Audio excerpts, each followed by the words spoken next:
What does that look like to you, Lana? Fireworks. Yes. It Why? does. Well, because it's all glowing and everything, Yeah, glowing. and it's going Or they look like fireflies, glowworms, or something. Here, well, let me turn on the light so you can get a better look at what it is. Hey, it's only steel wool. Yes. How can steel wool burn? Like, steel doesn't burn. Well, how do you know that? Well, because if you have pokers and stoves and stuff made out of steel and they don't burn. Even a frying pan you put right on the fire and it doesn't burn. Well, that's because I've arranged this in a sort of special way to show you that oxidation, you know what that is? Yeah. When materials combine with oxygen, can take place even with things that normally you think won't burn. So if you're going to do this at home, it's relatively easy to do, but it's kind of dangerous, so you should do it with your parents. You just take an ordinary ball of steel wool like this, see? Yeah. But you open it all up so that it's real open. And why do I want to do that? So the oxygen can get in between. Yeah, so the oxygen can get in between each one of them. Okay, light this one now. And see how I've opened it all up. But again, be very careful. Do this with your parents because it's certainly fire. You're burning something you don't think can really burn. Okay. Try it. So you light it along the bottom.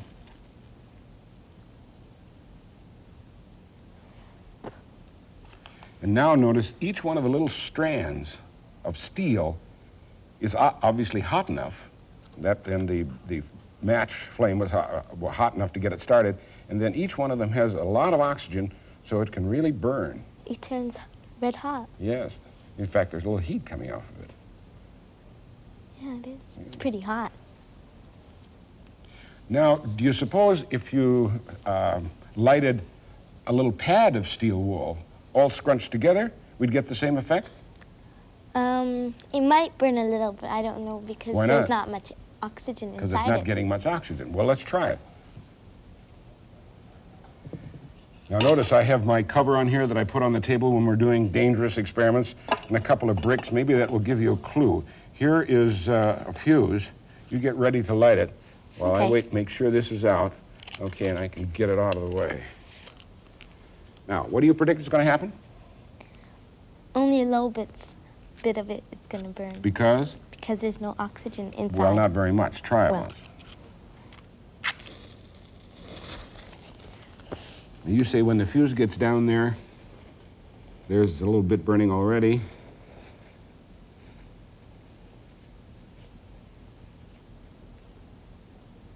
That's kind of what you expect would happen. Yeah, it didn't burn very much. It didn't burn very much. Now let's make sure that's out. In fact, I'll get rid of that glowing fuse on the top, because now what should happen if we put a supply of oxygen with it? Then it would burn. Yes, it would. And ordinarily, you think of oxygen as what? As a solid, a liquid, or a gas? A gas. Yeah.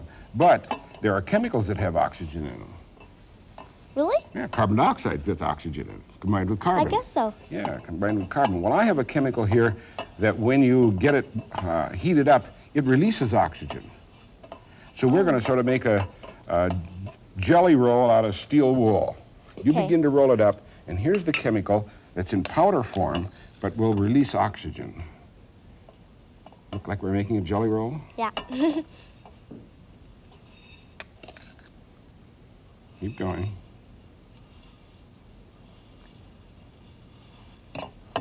Put a little extra frosting on the top. Sort of looks like sugar, doesn't it? Yeah. Okay. Here's another fuse. Now, if we get a good supply of oxygen, what do you predict is going to happen this time? It's going to all burn. You're not kidding. Once you light that fuse, you step back with me out of the way, okay? And now we'll take steel that you don't think can burn, give it enough oxygen, and you watch what happens.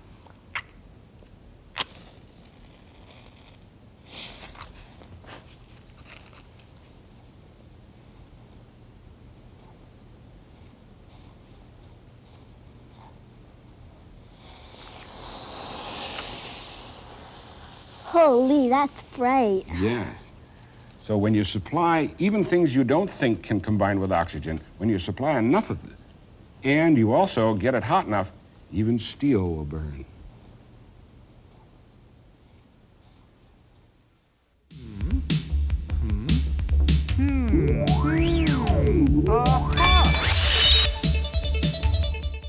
Jason, here's what you need to play a nice trick on your friends.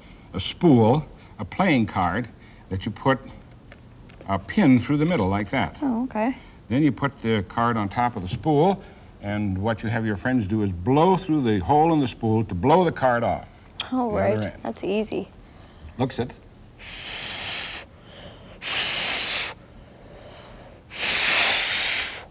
Okay, now why? I don't know. Well, you and I have done some experiments in which we've speeded up the air. Think of what's happening to the air as you blow through the spool. Oh, yeah. Well, if you speed the air up, blowing through there, well, it'll lower the pressure. Right. It lowers the pressure between the end of the spool and the card. Yeah. So if there's lowered pressure there, what happens to the outside air pressure? Well, if the pressure here is heavier than that, it'll just push it down. Right. And you can't blow it off. So the harder you blow, the more the card's going to stick to it. Try it. Real hard this time. Give up? I give up.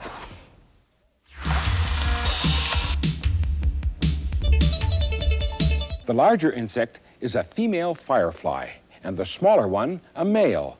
But they're not mating. In fact, they're not even the same species of firefly. You see, normally, the female of each species flashes the chemical in her abdomen with a specific code, which is answered by males of the same species. That's how they get together for mating. But this female has learned the codes of several other species and flashes their signals to attract males, not to mate, but to be eaten.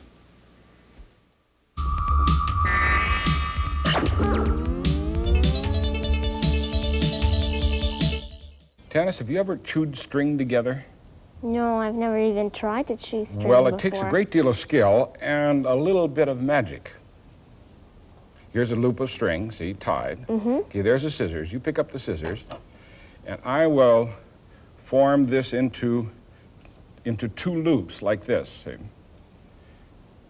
So you cut it right there. Okay. There. Okay, now there are 4 ends, 2 there and 2 there. I'll put this end in my mouth.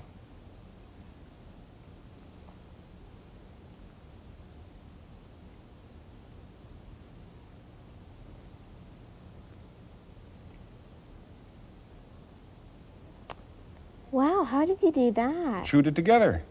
But how would the two ends stay together? Well, I sort of weaved it all together with my lips and tongue. You don't believe me? No. You know it's a trick. That's weird. Well, now, the reason why this trick works is because you made an assumption. And scientists work very hard not to make assumptions, especially if they're incorrect, and that's the kind of assumption you made. Here's how you do it. Get a loop of string like this. There are 2 ways to form a loop. One way is like this. See, like that? Yeah, that looks like the way you did it. That looks like the normal loop. But that's not what I did. What I did was I went all the way around like this to form a loop like that. Now you can get the trick, I assume? If you I think so. Practice forming a loop like that. Okay.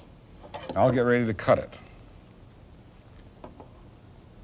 That's the idea. Okay, now put your finger over one of them. Put your finger right over there. Then hold it up like that for your friend to cut. Now show the 4 ends. Okay. Okay, now you put that end in your mouth Okay. and take out that little piece of string that's there, like I did. Okay. That's what you're doing when you're chewing the string together. You're taking that little piece away from the other strand. Don't open your mouth and let them see what you're doing, though. Aha, you did it. So it's a nice trick to play on your friends because they will make that assumption that scientists try not to make, that it's a wrong kind of loop. Okay. That's an easy one.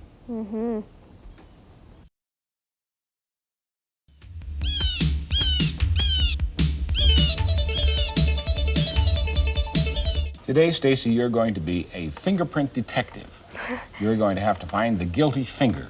Okay. Now, I've made it relatively easy for you because here are the prints of my right hand, starting here with the thumb and going down to the little finger. Okay. Okay. Here are the prints of my left hand, going down here from the thumb to the little finger. All right. Now, here's a blank one. I want you to turn your head. I'm going to here make a new print. Are you almost done? Okay, there you are. Okay. Now, what do you know about fingerprints? Well, I just know what I've read in detective stories, that they use dusting powder and a brush and they can find fingerprints. Well, that's because there is sort of body oil and grease on your fingers at all time, even when they're very clean, and you leave them on especially smooth surfaces, and use the dusting powder to make it come out, yeah, both white and black. And then, who has their fingerprints taken? Babies do when they're born. Well, I think they use a footprint. Oh. Okay. Okay. Yeah. Anybody else? Oh, I've seen them take fingerprints of criminals on TV. Yes, when they suspect that you might have been at the scene of the crime. And then everybody in the armed forces has it. And various other types of employment, they identify you by fingerprints. What are you going to look for now? I think first I'll look for the size. Yes. That made it relatively easy, the size Yeah. alone. And then after you've determined the size, what are you going to look for? Well, the swirls and the dips and the arches in the middle. Yeah, you know the various types of prints? Well, mine have sort of an N shape. N shape? Oh, you've taken your own fingerprints? Yeah. And some swirl. And then there's a tented arch and various kinds of arches. By the way, if you want to do this at home, you don't have to have a stamp head. Vacuum cleaner dust works pretty well. Oh. And then transparent tape you can make and put them on a piece of paper. That's how we did ours. Right. Okay, so now you are going to see if you can find the guilty finger. Okay. I think I'll take this one. Oh, I see what you mean. This one kind of goes up in a point. No? This one's too small. You've eliminated those? Yeah. Okay.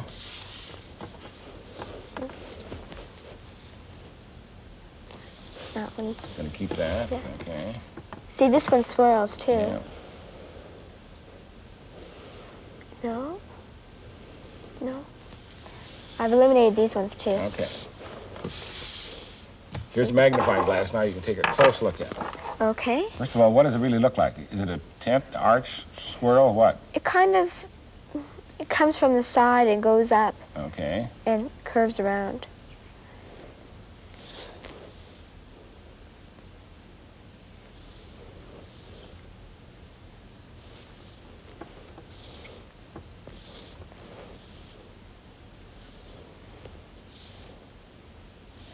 Well,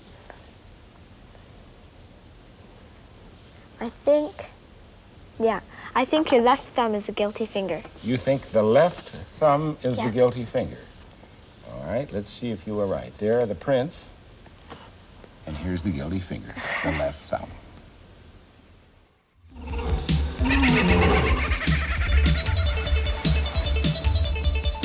This is Mount St. Helens erupting with a violent blast. After the eruption, scientists from the U.S. Geological Survey and Sandia National Laboratories flew in by helicopter. Here's what they found. The eruption had blown away a huge chunk of the summit of the mountain. Within 6 miles of the volcano, everything had been blown away. Trees, grass, even the topsoil. Farther away, trees had been blown over. Their limbs and bark had been stripped away. The damage was more severe than anyone had expected because rather than shooting straight up into the air, Mount St. Helens exploded sideways, tearing away the north slope and sending a blast wave directly across the land. Spirit Lake was filled with thousands of logs. Each was once a tall tree in the dense forest around the mountain. Parts of the river that flowed out of the lake were trapped beneath the mud. As the water hit hot sediment, the steam pressure shot geysers of water high into the air. The scientists landed at what was once a logging camp. The force of the blast destroyed this bulldozer. They took photographs, recorded temperatures, and collected samples.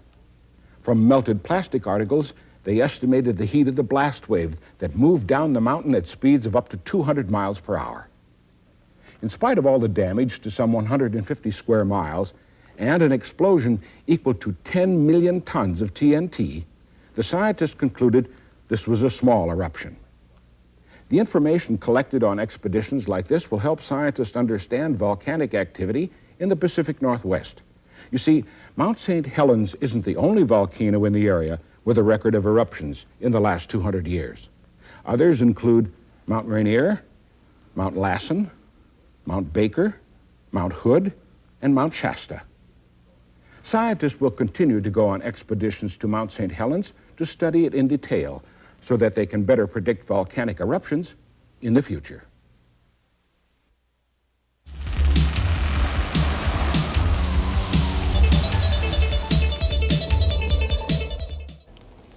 How you doing with logo, Michael? Oh, I'm just using logo to teach the computer to make a square. Isn't that neat? Well, let's see, what did you do? Forward 50. Yep. Then that little thing in the middle there, I gather went from there to there, right? Yep. Then right 90. Then it turned a corner and went over that way. Yep, 90 degrees. And then, I see, FD is forward. That's an abbreviation for forward. Okay, and then RT is right. Yep. And that's the degree. Forward, right, forward, right. Okay, then I do a square. Now what are you doing? Repeat. Well, what I just did was I found an easier way to do that. How? Well, what I did was I put repeat 4, and so that'll repeat what's in the brackets 4 times. Okay, so the computer knows the word repeat. Yeah. Then it knows it's going to do it 4 times. And now you're going to tell it what to do. I see. You're going to do all these things, but do them all down there. Yeah. Well, here, I'll try it again. Repeat. 4. Brackets. Bracket. Forward. 50. Mm-hmm. Right. Right angle, 90 90. degrees. Then the bracket, and then enter. There. Ha!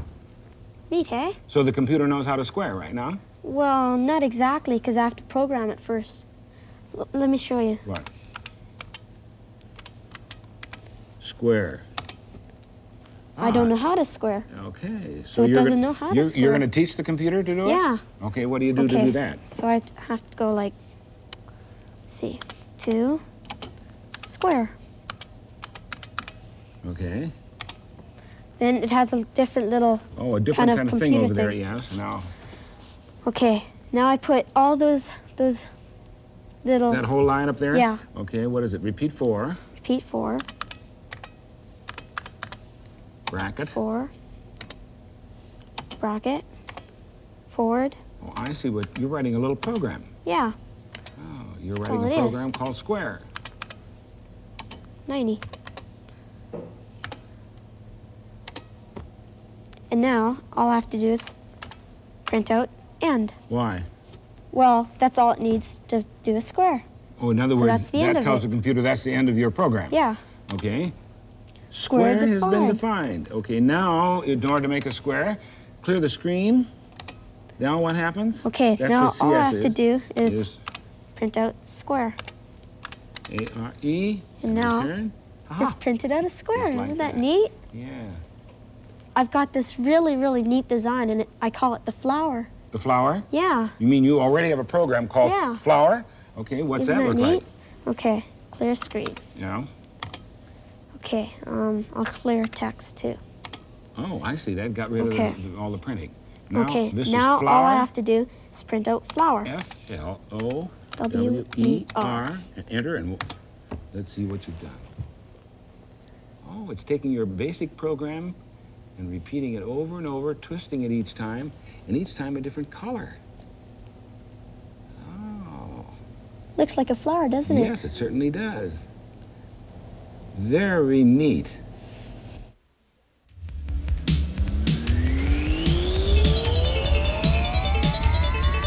When I push down, this That one goes up. Yeah. And when I pull this one up, that one goes down. That's because they're connected with a tube, and I have colored water in there. But before we go on with this, I have a challenge for you.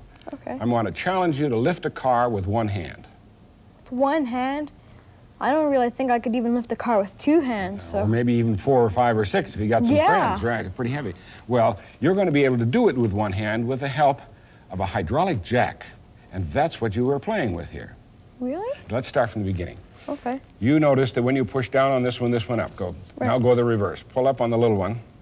The little cylinder goes up and the big cylinder goes down. Okay. Now push down again. Okay. You're transferring liquid from this one to this one, all right? Right. Okay, but the important thing is how much pressure you're transferring. Bring it back up again. Okay. Look at the size of these 2 cylinders. Let's say that the big one is 3 times the size of the small one. Looks about like that. If you put 1 gram of pressure on that diameter right there, Okay. you'll get 3 grams of pressure over here because that's 3 times as big. Oh, Because the pressure is equal in all directions, all over a liquid when you put pressure on it. so if I'm putting pressure here, I'm getting 1 gram of pressure. But if it's pushing that up the same amount as this, it has to be pushing up 3 times as Right, hard. 3 times as hard, right. So that's how you're going to lift the car. Now, you don't get something for nothing. What are you losing? Well, this takes longer to, like this one is moving faster than that one. Okay, It's, there's a difference in speed. yeah. Right. This one, I think maybe you lose distance. Yes, also distance. In Yeah. other words, you're going to have to pump this through a greater distance. Here's how we'll do it. Push it all the way down. Okay, Okay. Now I'll close off this little clamp right here. okay. That'll prevent the water from coming out of the big one. What'll happen if I open this one down here in the glass and you pull up over there? Oh, so I'm going to be sucking out of the glass, All right.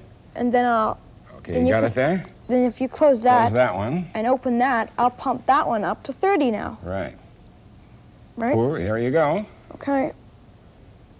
Okay, you're now raising the car. Yeah. One more pump.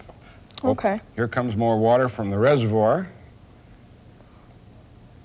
In a real hydraulic jack, they don't use water. They use a high-grade thin oil. That's so it won't freeze or Yeah, get so it won't stuck. freeze in the winter. Here you go for your last pump. Okay. Let her go. So when we go Wow. out and work the hydraulic jack, what I want you to look for is the big cylinder and the small cylinder. And you'll be able to raise a car with one hand. Come on. Okay.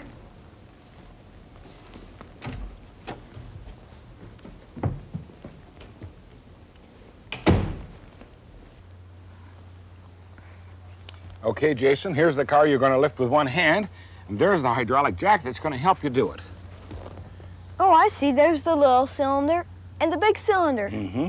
And is that the valve right there? Well, that's a valve that you will release the liquid from the big cylinder when you want the car to go back down again. Oh, I have okay. all the other wheels all blocked off, so just go ahead. With one hand, lift the car. Okay. The little cylinder looks to be about 5 times smaller than the big one, so I'm getting, if I put on 1 gram, I'm getting 5 grams in the big one, But right? you have to go through 5 times as much distance Yeah. with the handle, right? Uh-huh. Aha, look, you've done it.